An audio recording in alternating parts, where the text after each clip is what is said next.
So being a drummer and an audio engineer already means that I have way too much equipment, and it's all things that I've done way too much research on that I feel, in my opinion, is the best combination of items to have as an audio engineer, drummer, person taking videos. And all the equipment that I use, I am very passionate about.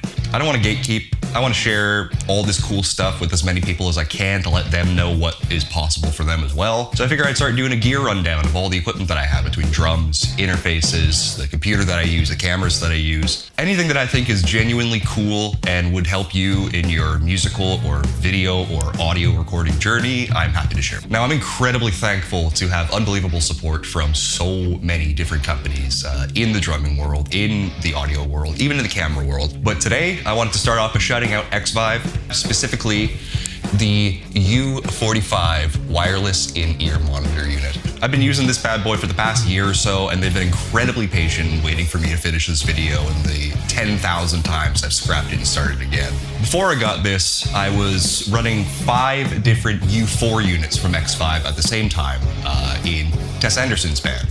Tess Anderson is the artist that I drum for. She's amazing. In spring 2025, we went on a Western Canada tour. I ran the entire in-ear monitor unit, which I will break down in a later video, but I was hardwired in, and we used 5 different Xvive U4 units for the wireless in-ear monitoring for everybody else in the band. Now, the U4 units are fantastic in themselves. There's 6 different channels on them, just like the U45 here. So you could run 6 different people out of one transmitter, but we all wanted our own individual mixes, which was a whole workaround in itself to try and figure out.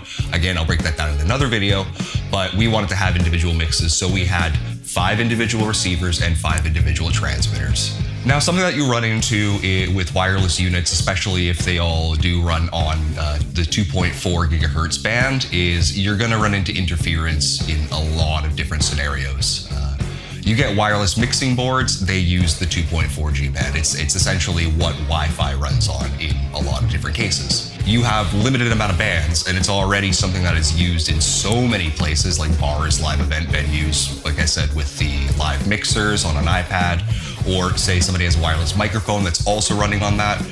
Very prone to running into interference, feedback, noise issues, anything in general, not just these units that runs on a 2.4 gigahertz band, you have a very high chance of running into interference. We got unbelievably lucky when we were on tour. We had one situation where we ran into some really bad interference, and afterwards it was pretty much a cakewalk. So when Xvive reached out and asked if I was be interested in trying their new U45 unit, I was very, very intrigued, specifically because it now runs on a 5.8 gigahertz band, which means that it is twice as fast, twice as strong, twice as clean. When we talk 5.8 gigahertz, we're talking 5G. We're talking the same 5G that comes out of your phone. We know that that's fast. Obviously, you can imagine how fast and how clean the sound is for the U45 here. It's also charged by USB-C, which means it's going to charge much faster, and the battery life on it is so much longer.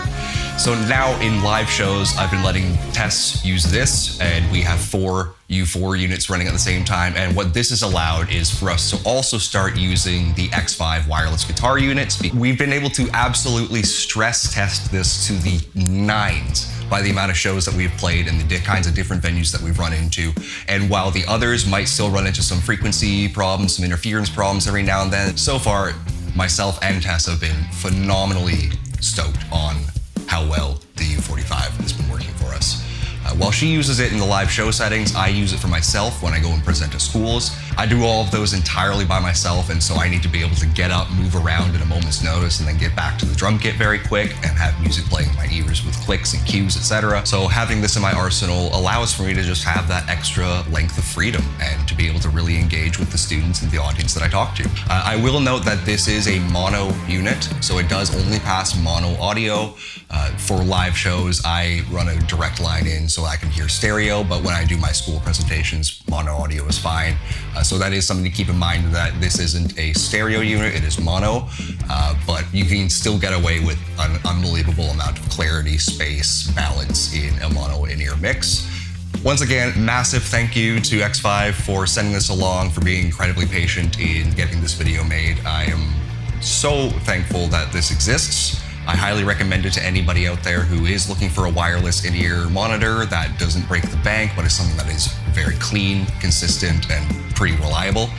And if these aren't available, of course, the U4s are still fantastic. Just do keep in mind they run on a frequency that so many other wireless pieces of equipment run on. Having the U45, which now runs on the 5G band, is just so much cleaner, so much happier. And right now, I have yet to run into an interference problem with it. So thank you, Xvive. As for all of you, thank you for watching. Hopefully this was enjoyable for you. Hopefully this helps you make a decision on buying your wireless in-ear monitor unit. See you next time for another gear rundown video. I'm gonna start to break down the whole mobile recording rig that I've developed that I also use my in-ear rig, and I just added a brand new interface to it that I'm so stoked to share with you. We'll see y'all later. I don't know why I just did the finger guns. I've literally never done that in my life. One last shout out, of course, to Dario, Yamaha, Canada, Evans, Drumheads, ProMark Drumsticks, and of course, Lucky Finn Project, my sweet family of limb-different beauties. And yeah, we'll see y'all soon. Thanks for watching.